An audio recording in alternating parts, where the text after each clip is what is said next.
Welcome to Green Building Matters, the original and most popular podcast focused on the green building movement. Your host is Charlie Cichetti, one of the most credentialed experts in the green building industry and one of the few to be honored as a lead fellow. Each week, Charlie welcomes a green building professional from around the globe to share their war stories, career advice, and unique insight into how sustainability is shaping the built environment. So settle in, grab a fresh cup of coffee, and get ready to find out why green building matters. Hey, everybody. Welcome to the next episode of the Green Building Matters podcast. My job's easy. Every week I get to interview someone cool, passionate, especially about sustainability, green buildings, and today, waste and recycling. We've got a waste expert with us. It's actually a pretty big pet peeve of mine, just buildings, especially all the LEED work I've done over the years. And man, how can we do better with our waste management and our recycling? So I've got Brandie with us today. Brandie, thanks for joining us. How you doing? Great. Thanks for having me, Charlie. Well, I know we're connected in some circles in and around Atlanta, here in Atlanta, Georgia, where we're based. And I know you're just a little bit north of Atlanta. And I just want to learn more about your background first. So if you could take us back, where'd you grow up and where'd you go to school?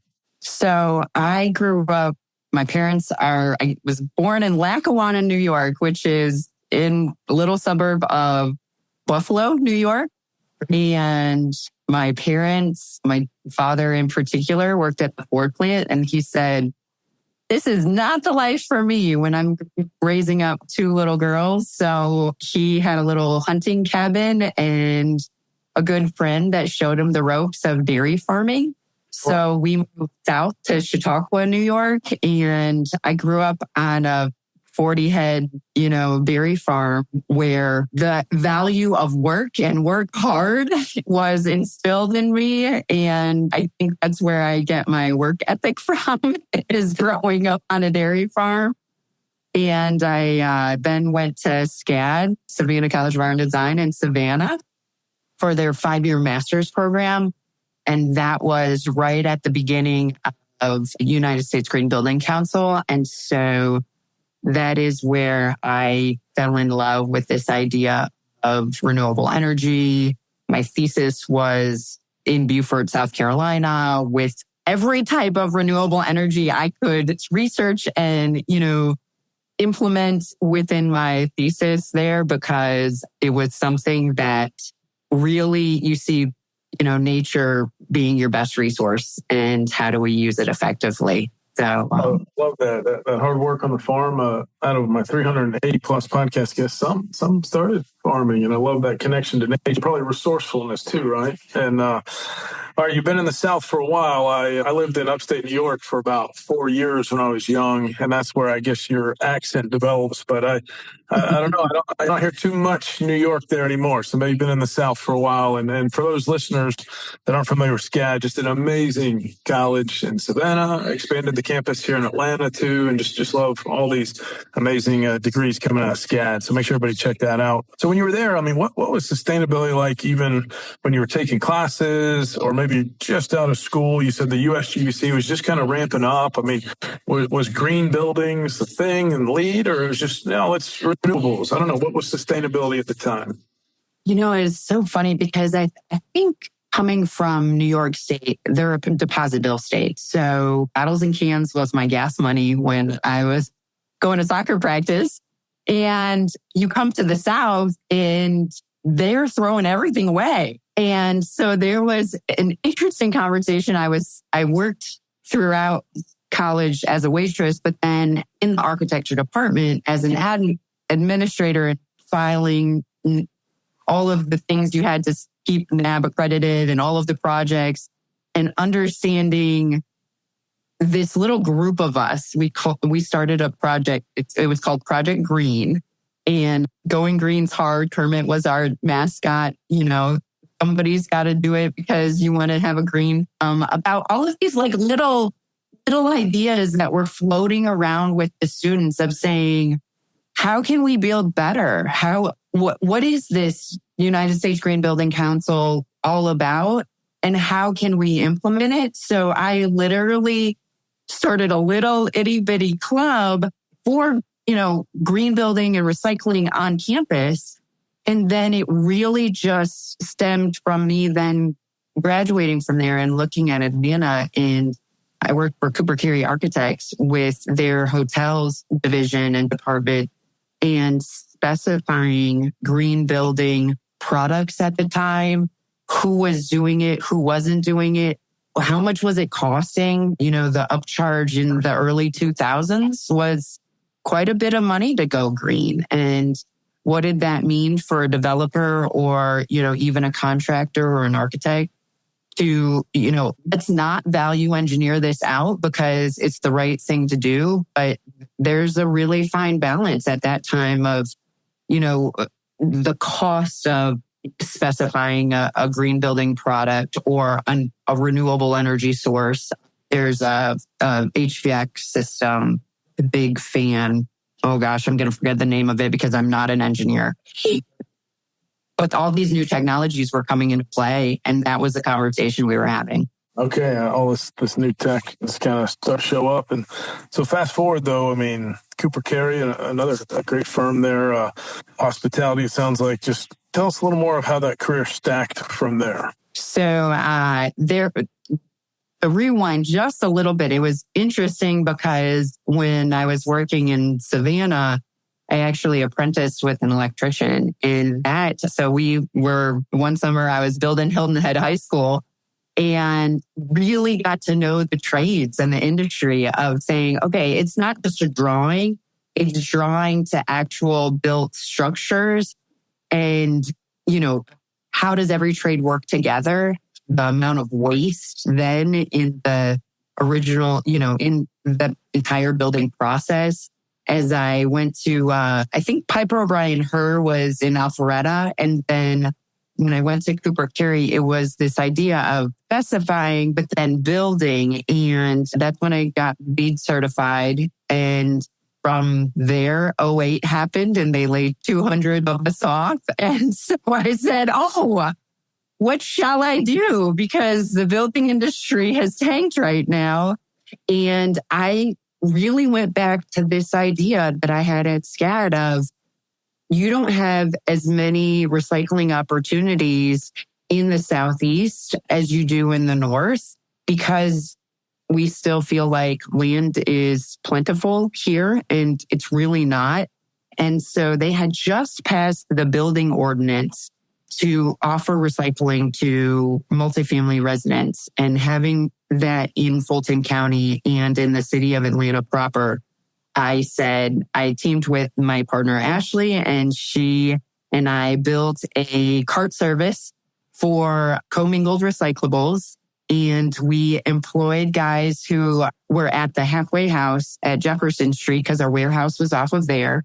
So we were employing guys who needed a job and had a record.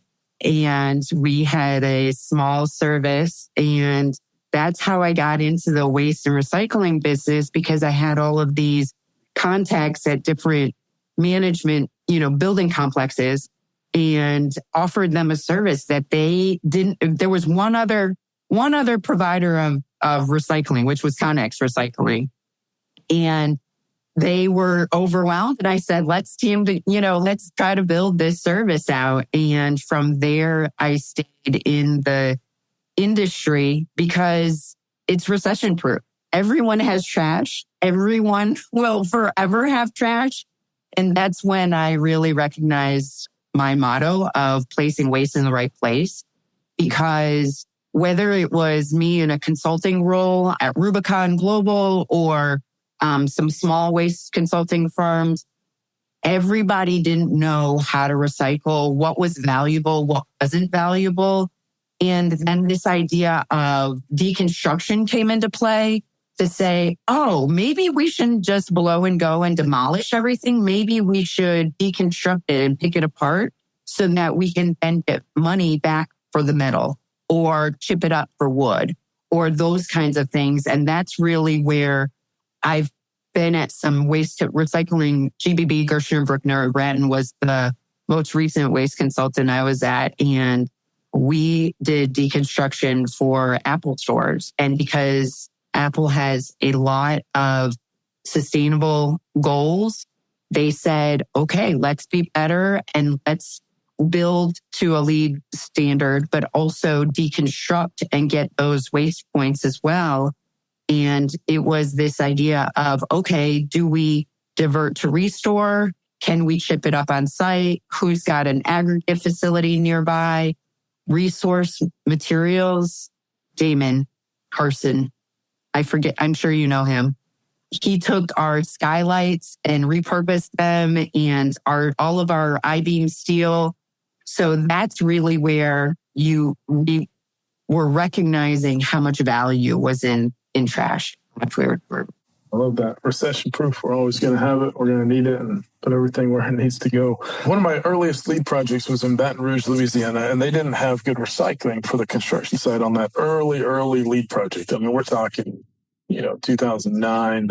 Fast forward to today. I mean, should our attitude maybe be everything can go somewhere? I mean, I don't know. I know I'm jumping ahead a little bit to present day, but what have you seen change? I mean, can most of this be at least reused, recycled?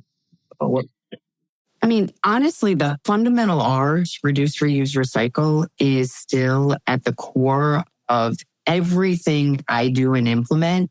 And I truly believe that I do believe that landfills are obsolete and we can use our real estate of that, $11 million hole in the ground to a highest and best use rather than just throwing stuff in there.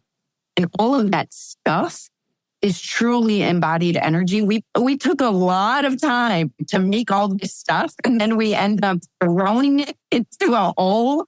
And that's really not the best use of our embodied energy. And that is truly where I do believe that you can parse that out and separate it out. And in volume, that's where you really see an effect change, is to say, oh my gosh, I've got 200 pounds of gypsum that can go in an aggregate mix or a cement mix, off of a building site with just cut waste gypsum board.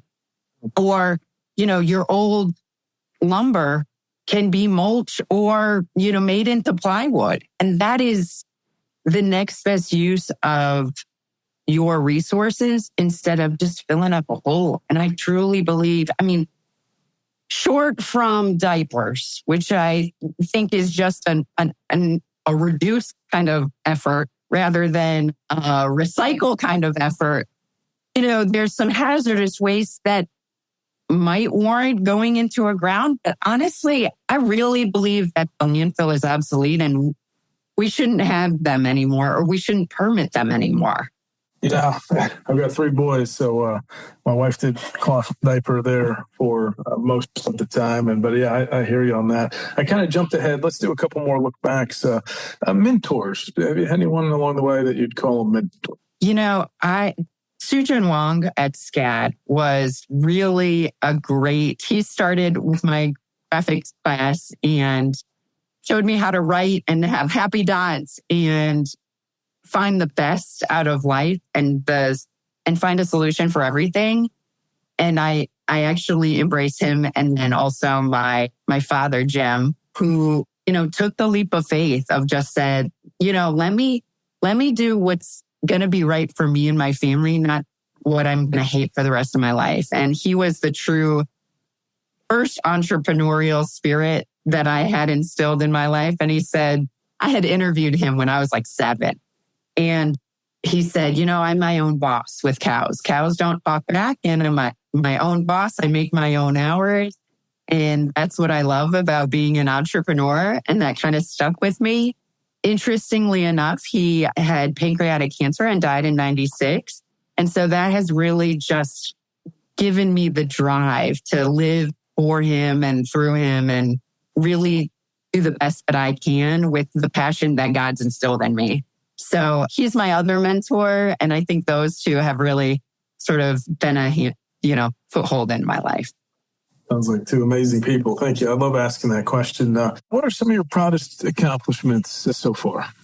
So it's interesting because I've got a lot of projects that I've been working on. I have worked on, I think when I was at Rubicon Global, working with Marriott, was really rewarding just because it had been part of my background in hospitality. I worked at IHG to actually make their Green Engage website, which they then said, okay, we've got a handful of franchised Holiday Inn Expresses, and they want to track how green they are. And so we made an entire dashboard for them. When dashboards were really new, we created our own dashboard for these franchisees to plug in their information so that they could track how much they were saving on utilities, energy, waste, and water, and really see that in a very fun way before gamification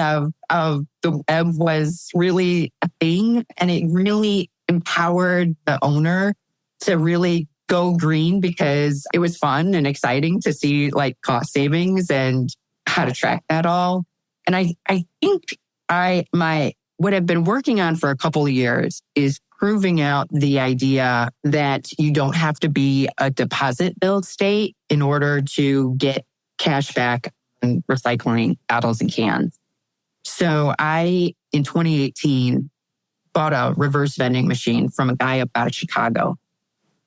And it really proved out the idea that people can come put their bottle and their cans in and get cash out.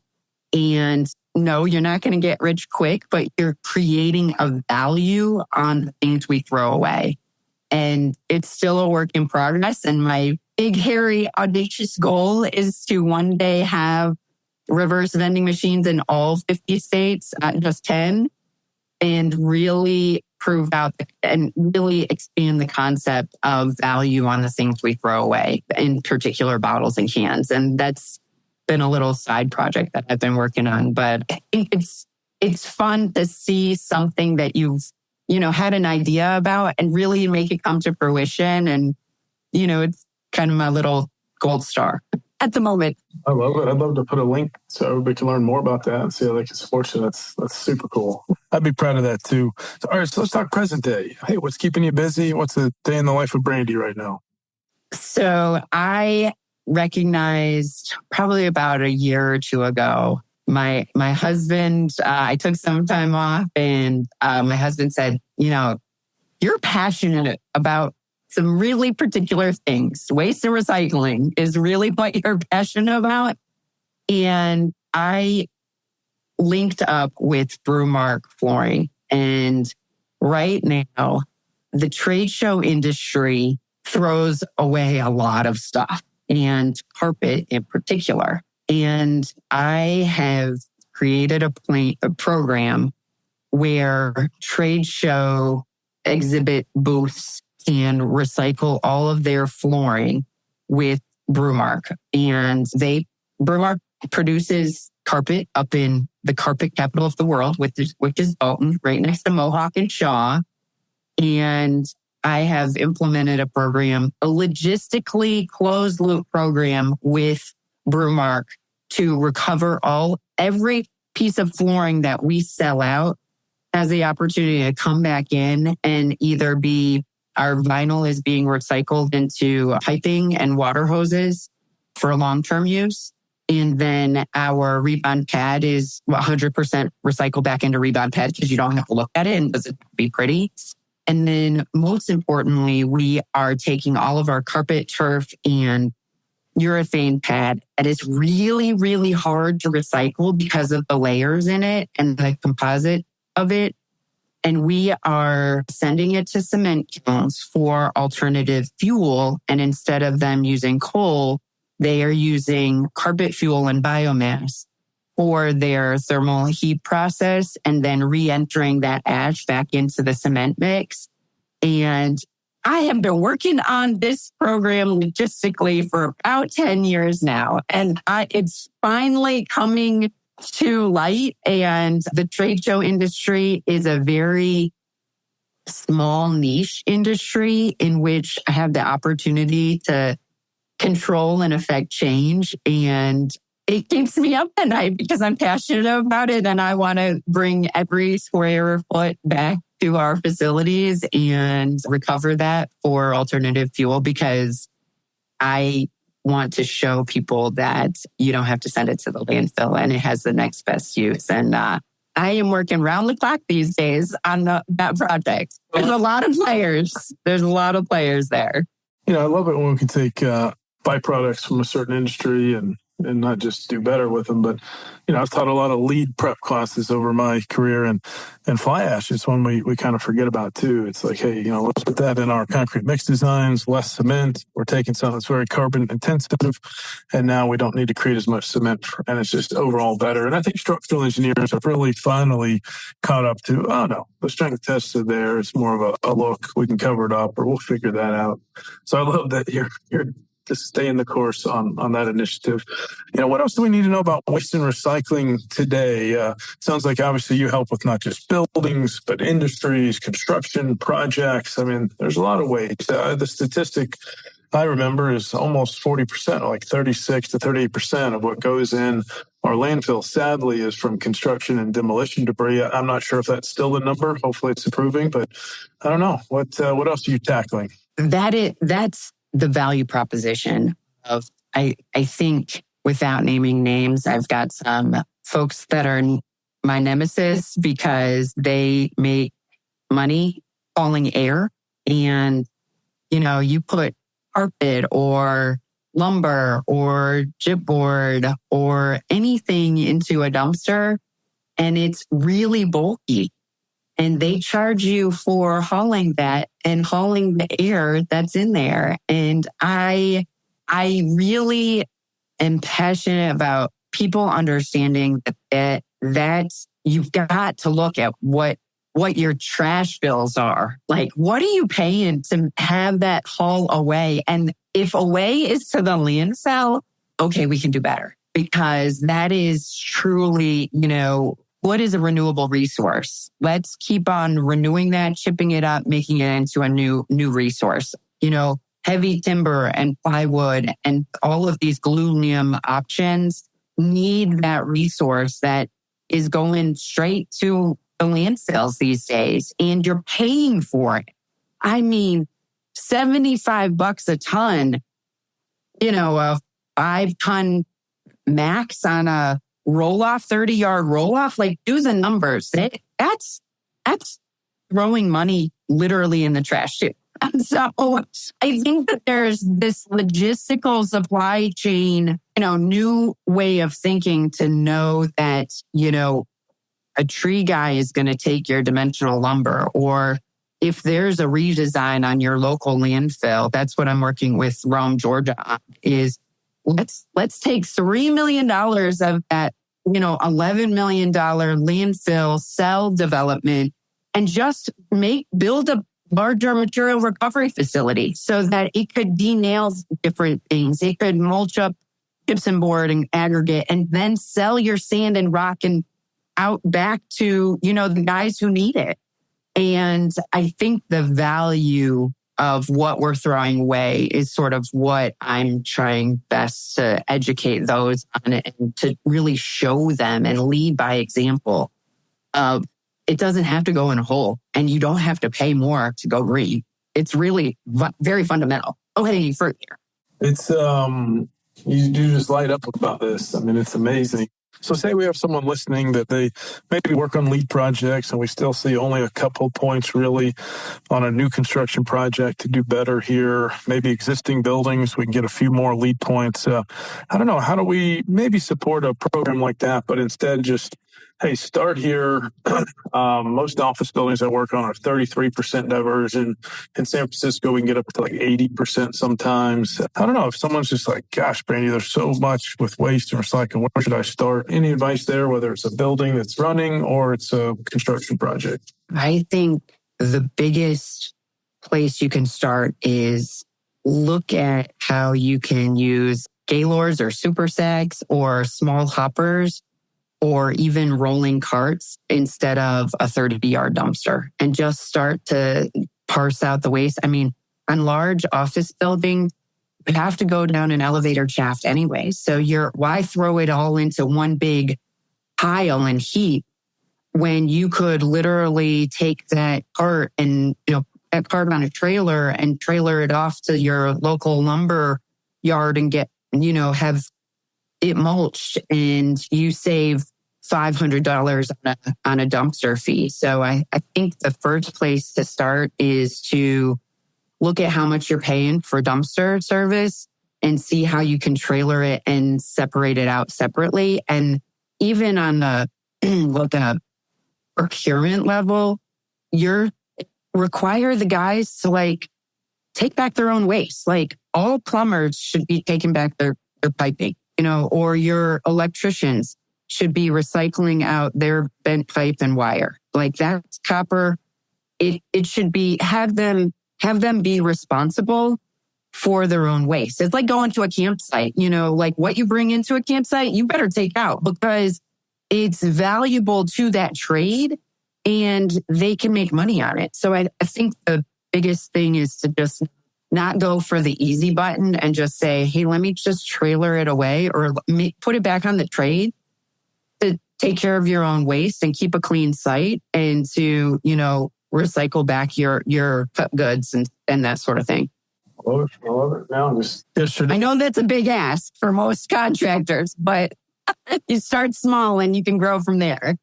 Yeah, no, it's a good point. It's you got to care a little bit. It's one thing if a project says you have to do it. Maybe there's penalties. Maybe we're holding back retainage. But at some point, it's look, this, like you said, this is not going away. It's got to be a part of even the general contractor's requirements. It's no, even if this is not a LEED project, this is how we do it here, right? It's just got to be part of our means and methods for how we do this. All right, so let's talk a little bit about the future. What are you seeing around waste and recycling? I know there's some technology, even cameras can really monitor some things, but I don't know, what's exciting? What are you reading up on? I truly think that, like I said earlier, the idea of understanding, I'm part of a group with Larry Lamont out of Washington State, and the idea of making money on the things we throw away for a municipal landfill that still, hasn't sold out to a big guy, a big dog, a big waste hauler, but somebody, a small municipality understanding the value of all of that dimensional lumber, almost creating a restore or habitat restore within the landfill itself, because that is then the contractor bringing material over the scale and, maybe getting a rebate so that when he goes to the recovery facility that's right on site at the landfill, he can get, the small, Joe guy who's just a house flipping contractor can go to this, material recovery store and have a couple of credits because he's brought in material, and then he can now get a discount on the material he really needs. And that's then the circular economy and the scope 3 of carbon measurement that we're really trying to hammer out now. And where do we start? Let's start at the scale house. Let's start at the landfill scale house and see how we can change that, diversion methodology so that the municipality that you're working in is really making money and not actually costing, a municipality millions of dollars to bury in a hole, but actually sell back out and parse out as a revenue generator. Yeah, you almost have to human nature gamify it, right? We want progress, we want tokens, we want badges, or I love what you said. There's almost a marketplace that's created. You could almost call it bartering amongst some of these items. I love it. So circular economy, in my opinion, I don't know if you'd agree. I think the pandemic hit. We had to focus quickly on healthy buildings and what does this mean, healthy homes. And, I think there's certain programs like WELL, which I love, where we got away from green walls and we got away from stand-up desks and active furnishings. I'm at my stand-up desk now as we're recording this. And I think all that's coming back slowly, but I would probably argue too, the material side, especially circular economy, we didn't talk about as much as we should have. I'm sure you had been all through the pandemic, but is it back? How can we jump back into saying, oh man, this is what circular economy means. This is my role in it. Well, and here's the question I've been asking. They're saying, hey, are the tariffs going to affect, what you do? And for me, it's always been about the triple bottom line. It's always been about that circular economy. So if you logistically plan out those materials and resources to stay not just local, but just to stay in the nation of America, because most contractors are working in, multiple states, you can see that there are processors out there, AW Plastics, Gerdau, like SA Metal. They will take your metal and they will pay you for it. And that keeps the resources within the nation. And it then creates that circular economy. And then it helps the supply chain and all of that, dimensional lumber and those kinds of things. Here, America has the resources. Let's use them in every step of the way and then continue that process and give it to the right reprocessor so that we truly have that circular economy being established within the United States and not having to go overseas for anything, really. Yeah. Okay. Well, you heard it. Let's keep it closer. I mean, less transportation too, and just it's kind of these smaller communities, these smaller economies. There's microgrid on one side, and here on the materials, just keep them close and circulating around our communities. Cool. Well, let's get to know you a little more. Kind of our rapid fire part of the interview. What would you say is your specialty or gift? My gift is my passion. You hear it in my voice. It comes out no matter what.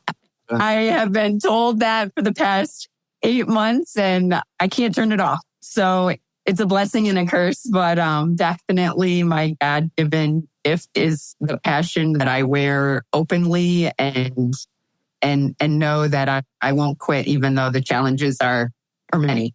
Well, one of my mentors says you can't fake passion. So you're right. It's right there front and center, and I love it. And it's contagious in a good way. So keep it up. Do you have any good habits, routines, rituals that help you stay on point?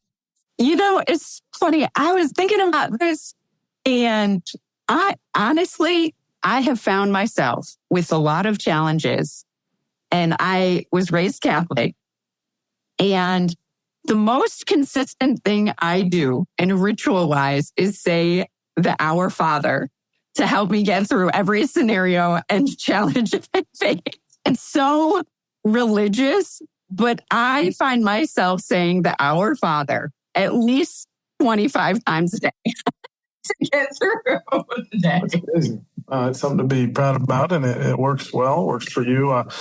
I'm a Cichetti, Italian, so I was raised Roman Catholic. My wife raised Baptist, and we found a really good kind of just Christian church in the middle. But, recently, obviously the Pope passed. He had done so much to be more open for the church, but he did a lot for climate, right? He did a lot for climate change. And when his cyclical came out, I think it really inspired a lot of people there too. So just thank you for reminding us of that. And not many better poems, prayers than Our Father. So thank you for bringing that up. That's amazing. Cool. All right. Let's talk about bucket list. Brandie, as you get to know me more, I'm a fan of the bucket list. Not everybody has a bucket list, but if you do, or if you're going to write one, what are a couple things on the bucket list? Any adventure, travel? You want to write a book? I don't know. What's on the bucket list? Oh, okay. So I have a vision board and it is chock full of things. I think currently Koshin is Polish, and that's my maiden name. And there are probably the 3 largest priorities or bucket list items for me is to write the biography of my blind and deaf uncle. My uncle Ray is blind and deaf, and he is brilliant. So I've actually started a draft called Cooler Than Helen Keller. And then there's also a cookbook in which my Badu, my mother's mother, Chesterine Badu, I have compiled a cookbook, but I want to expand upon it and actually include some wieczynionki, which is actually cut Polish artwork, and some other cool crafts, not just a cookbook, but also crafts with it, because I'm kind of a crafty person, and being Polish, I want to sort of create that cookbook that has a little Buffalo Polish heritage background to it. And lastly, I think my BHAG and my biggest bucket list item is reverse vending machines across the nation, because that is truly part of my passion and something I would love to bring to fruition. Oh, that's an incredible bucket list. Like, keep me posted on the book. It's big. I love it. I love it. That's what it's about. And I love the vision board. So books, is there a book or maybe a podcast or something that you'd recommend to our listeners? It doesn't have to be about recycling. It is not. And let me tell you, I have learned something new when I read it, but it's Bill Nye's Everything All at Once. Cool. And he is awesome. And when you talk about like a realist with climate change and just changing the world and being motivated, Bill Nye is still the guy. Like, he is pretty phenomenal. You know what? I'm going to have to get a copy of that. That sounds great. Yeah, I mean, I grew up around that. And it's good to know, he's out there doing amazing work, inspiring. And that's a great reminder. I'll put a link to the book in our podcast show notes. That's really cool. So just a couple more things here as we're kind of starting to wind down. As you look back on your career, Brandie, is there anything you wish you'd known earlier? I would say that don't accept the status quo and ask so many questions. Like, and listening to the inner gut. Like, there were so many people in architecture saying, you're a woman, you need to get registered, blah, blah, blah, blah, blah. And so I went down all these paths, but it wasn't my passion. I wish my old self would have listened to my gut way earlier and, sort of clawed out the noise and just really gone with my gut and knowing my inner voice, like learning my inner voice earlier. I wish I would have learned that earlier and to really go with my gut. Is that just a confidence thing out in the world? Is it just, just really have some self-awareness? What's the worst that can happen? It's okay. I don't know, any tips for someone that might struggle with that? Take time for yourself and find that inner voice, travel and don't accept the status quo. And really be out there of just ask yourself questions and then ask everybody around you questions. In 7th grade, I was called the question girl, and, asking questions in every way possible makes you recognize like what's going on inside yourself and then what's going on around the world and, just understanding more and learning more, just not accepting things as they are. I think life's about timing. I think life's about asking great questions and a little hope and love in between. So, all right, last question. I think all of our listeners get inspired by this one. This is great, Brandie. So let's say someone's just now jumping into this industry. We can call it sustainability. We can call it waste management, recycling, green buildings, just, in and around the industry that you and I have been working in for a while. Any words of encouragement for someone that's just now jumping in? I would have to say, look at what's out there and look at how you can put your own stamp on it and know that sustainability and green building and sustainability really is a really big word, right? And I didn't know that architecture would lead me to trash and waste, but it did. And so just having your eyes wide open to define what green building means to you in your own eyes is really where somebody's just starting out, read up, but keep your building perspective open, because I didn't think architecture would lead me to waste and recycling, but it did, and it's a perfect fit. You heard it here.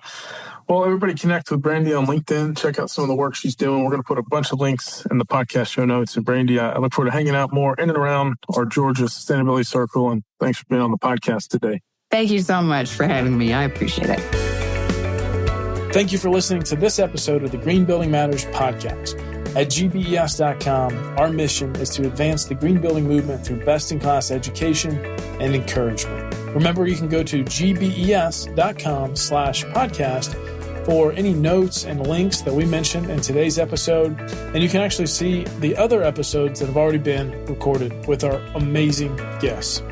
Please tell your friends about this podcast. Tell your colleagues. And if you really enjoyed it, leave a positive review on iTunes. Thank you so much, and we'll see you on next week's episode.